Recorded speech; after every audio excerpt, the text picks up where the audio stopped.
This is Kimberly Quinn, host of the Mindcraft podcast, and I can't tell you how much fun I have had doing this podcast. I started when the world closed over the pandemic in an attempt to spread some positivity out there and give people some strategies to enhance their own well-being and reduce anxiety and all of that. Now, 2 years later, we're still going strong and now listened to by 52 countries across the world.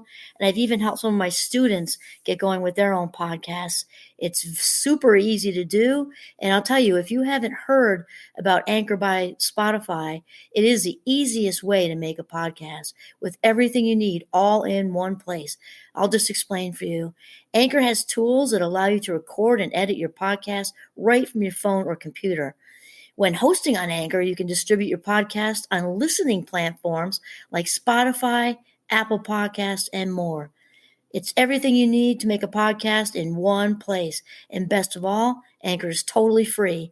Download the Anchor app or go to anchor.fm to get started. It is a ball. Start today. Greetings, Minecrafters, and welcome to another Minecraft discussion on this glorious, drizzly, contemplative day in November. We call this stick season in Vermont, which I don't know if that's probably not everywhere because we have deciduous trees versus I'm thinking like the palm trees. So yeah, stick season, and it's just like another George Winston CD today. So my name is Kimberly Quinn, and I am really sort of excited to talk with you today about the absence of disease. Dis-ease is not health. So my inspiration today really is twofold, I suppose. Sean Aker wrote The Happiness Advantage. I used his book for my Minecraft class, which I talk a lot about. And also Sarah Von Brednick, who as I've talked about her a lot in different episodes too. She's the author of Simple Abundance, which I love to read, and I'm sort of revisiting in my late 50s, I can still say mid 50s for another month-ish. I'm a fabulous 57. I'm going to go with mid 50s just to hang on a little bit longer. And I used to read it in my 30s, which was also enjoyable. It's just really a nice book to read daily. Okay, so both of them in different ways talk about, people think of health as the opposite. This is more Sean Aker, but think about health as is just sort of the absence of disease. Disease meaning dis-ease. When somebody has a disease, it's a dis-ease, right? We're kind of pinched off from being at ease and feeling that nice, easy, smooth day-to-day experience of being healthy. But of course, there's a whole lot more involved with health than just unhealth. There's, a whole lot more with being well than being unwell. Sarah starts out with a quote from one of my faves, Ralph Waldo Emerson, who lived down the street 7 houses from my other faves, Henry David Thoreau. But anyway, Ralph starts off saying, the first wealth is health. And man, I think we don't often appreciate his bold, very accurate statement until, it's swiped away from us. And I don't mean necessarily, and hopefully not on a gigantic level that's life-changing. I know from this past week, I've been over it for just a couple of days now, and I did another episode, for those of you who heard this earlier. This is a whole different spin, though. So I got food poisoning in the middle of the week, and I've only had that once in my life, other than last week, which is, I guess, still this week. Just a couple days ago, I started to bounce back. And the only other time I had it was when I was 9 months pregnant with our youngest son. And it's violent and awful. And thank God it's nothing on the level of I don't even want to say the words out there. We all know what the bad stuff is, right?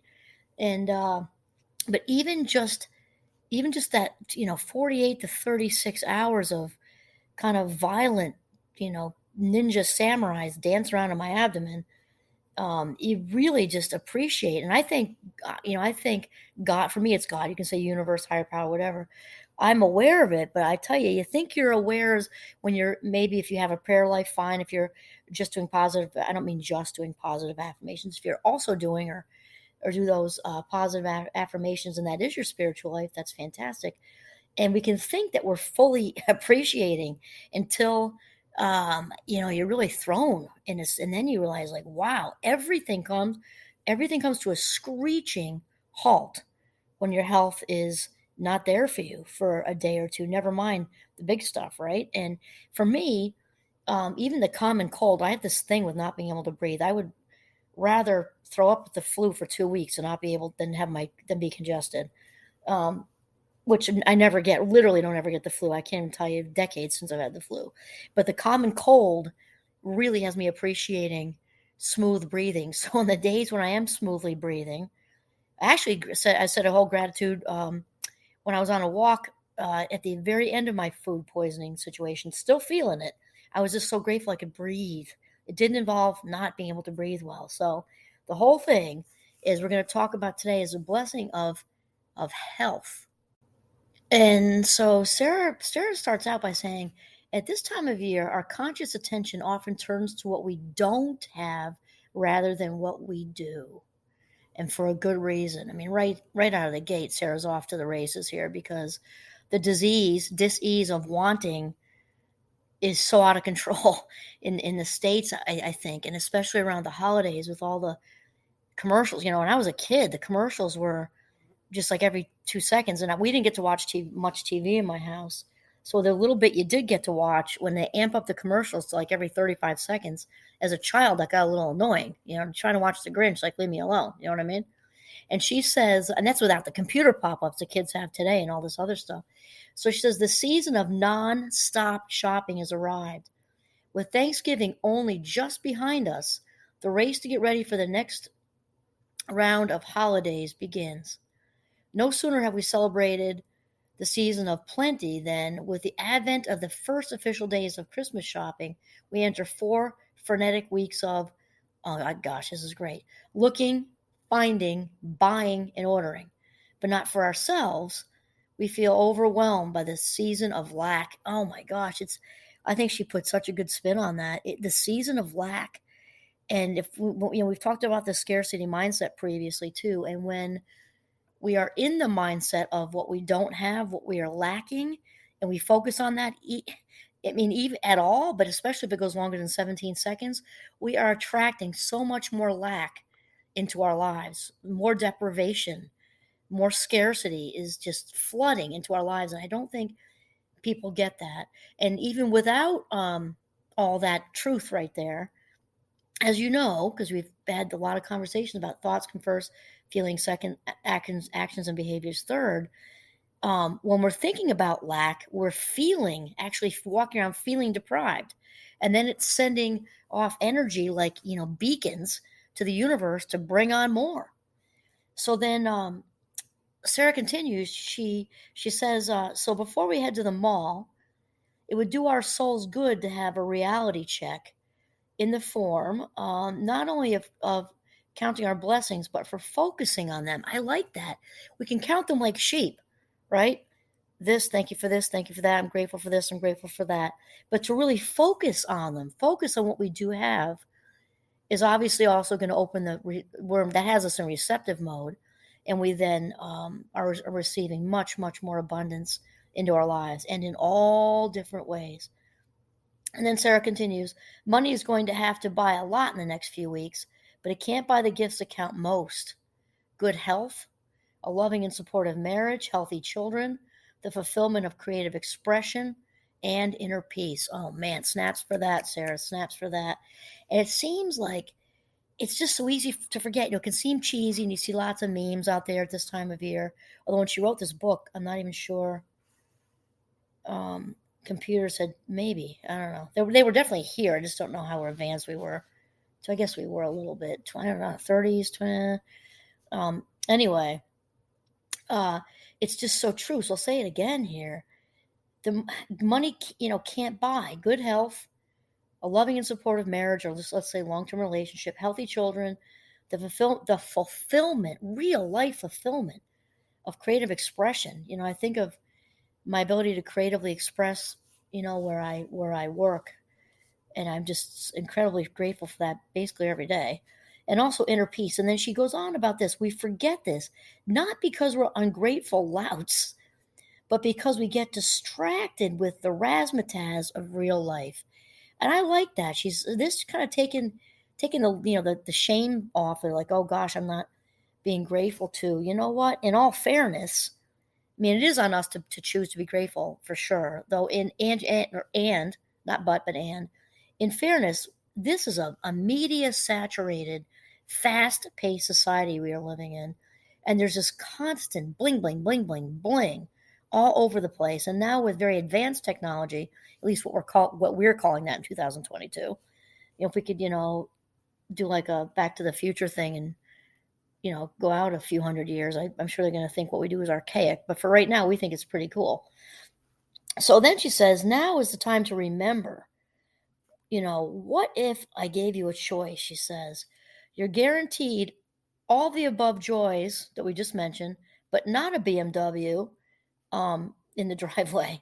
Or you were guaranteed a BMW in the driveway with the cash to pay comfortably for the luxury home adjacent to it, but you'll have to throw the dice for real life blessings. Which would you choose? Hands down, I'm going to go for the genuine stuff myself. The rest of it's just all icing on the cake, with a wonderful, wonderful husband, and thank God our kids are healthy, and Giovanni, the golden retriever, is next to me. The house needs a ton of work, emphasis on ton of work, but you know what? It's warm, and we've got a house, and amen for that, and food and everything. My cup runneth over right now, I'll tell you that. And then she says, the blessing we'll meditate on today is health.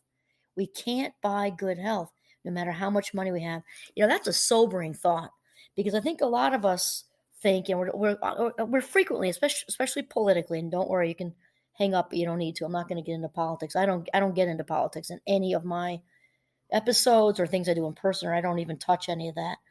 That said, there is a lot of talk about the 1% or even the 5%, right? And here's the thing. None of that, is going to save, a child from some horrible terminal disease. We could throw all the money at it we want. And if it's kind of like if she or he's going to be able to get well with the good medical, the excellent medical care we have in the States and also other countries, then they're going to do everything they can. I believe that, obviously, that, medical people are really drawn into it for a reason, and they're going to do everything they can. And throwing more money at it isn't going to change that. And that's just the reality.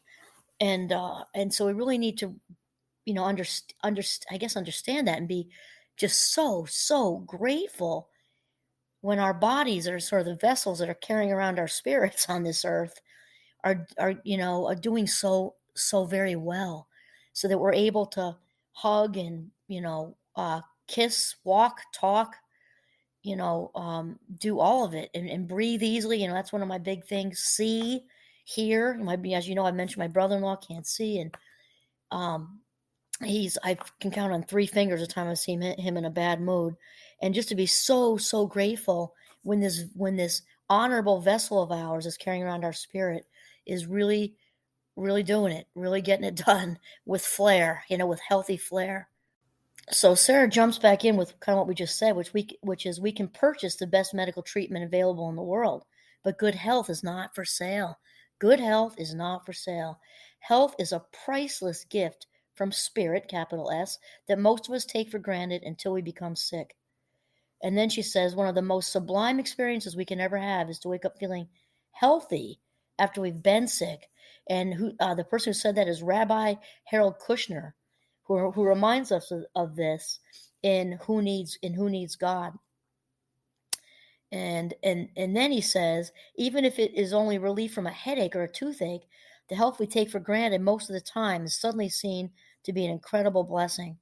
I have to just comment on that toothache thing, because that's another one I can really relate to. I think I was a freshman. In high school I had a round of it, and then I was at St. Mike's as a first year. I was 18 years old, my very first week, or maybe it was my second week, but I was brand new. And on the cross country team, you're trying to make your way, you're trying to fit in, you're trying to do all of it, stay, nervous about class, the whole thing, right? Having a grand old time, I have to tell you.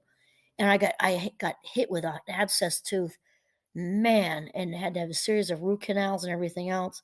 But I don't know if there's anything that takes over your thinking like an abscess tooth. I just don't know that there is. Because if you have a sprained ankle, you can put it up. If you have even a broken leg and a cast, you can put it up. But an abscess tooth takes over your whole world because it's just way too close to your brain. You can't think about anything else because it's just bang, bang, bang, bang, throb. And so that example really kind of sends it home for me. And then she says, today, realize if you have nothing else but your health, you are a wealthy person. If you have a healthy mind, a healthy heart, and reserves of stamina and creative energy to draw on, the world is literally lying at your feet. With your health, you have everything.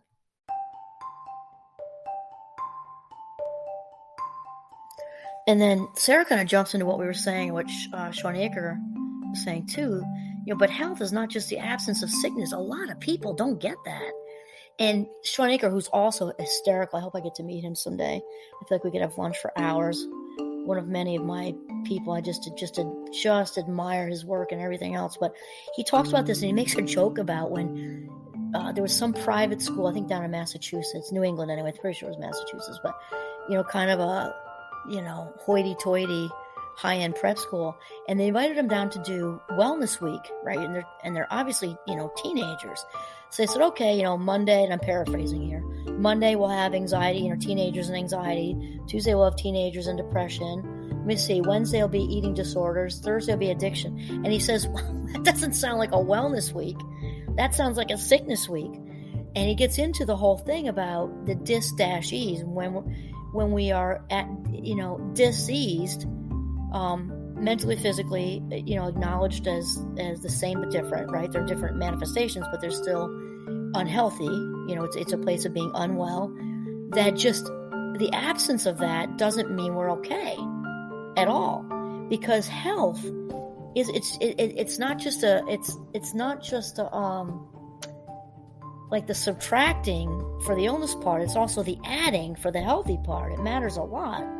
And so, good health, for example, Sarah talks about it. She says good health is vitality, vigor, high energy, emotional equilibrium, mental clarity, and physical endurance. She says these are the gifts to pray for. Not just that your, credit card charge purchase. What did she say? Credit charge. Oh, that's so 50s. Credit charge purchases will be approved, and you won't have to slink away in disgrace. That's because we're talking about the holiday season too, right? She said, take your vitamins. Thank Spirit, capital S, for the health you enjoy, and ask for more. And that's the thing. Remember, as far as the abundance, no matter whether it's physical health, mental health, the material things you do in your life, that you love your home, then put that out there that you love your home. Like I said, ours got work galore going on right now. I am so grateful for this beautiful house that's in the process of healing. I guess like we all are, right? And because when we put that out there, how grateful we are for what we've already got, more comes to us, and the same is true with health. Thank you, God, higher power, spirit, universe, thank you that I can breathe today. I have no cold today. I don't have to go to the doctor today. I don't even have to go to the pharmacy. I don't even need a cough drop today. My cup runneth over, absolutely runneth over. So she says, take your vitamins again. Thank Spirit for health you enjoy, and ask for more. If there's only one spiritual lesson I can inscribe on your consciousness, it's to ask. It's to ask. Ask and you shall receive. Ask, and if you don't get it, at least you tried. Ask and be specific. Today, why not ask for the creative and physical energy you'll need, not just to survive the holiday season, but to enjoy it. I love that. Surviving and thriving are not the same thing, right? And there are times, I want to be super clear with the disclaimer, there are times in life, we all know this if you lived any amount of years, right? I'm in my mid-50s at a fabulous 57. There's a big difference, surviving and thriving. And there are times when we are surviving our day. I think we all know what that's like. And however, she says, put it out there. Put it out there into, send me the energy, send me the creative and physical energy so I can just, crush this holiday season, bring success to every bit of it. The meal, my conversations with people, even if there's some of them are pricklies, bring success to it in a way that maybe is non-combative. It ends up being smooth as a baby's bottom. There are all different ways to bring success to the holidays on a micro level and a macro level. So putting it out there for all that abundance, that is what we want to be doing. So awesome. The first wealth is health. Ralph Waldo Emerson. Have a mindful, very healthy day.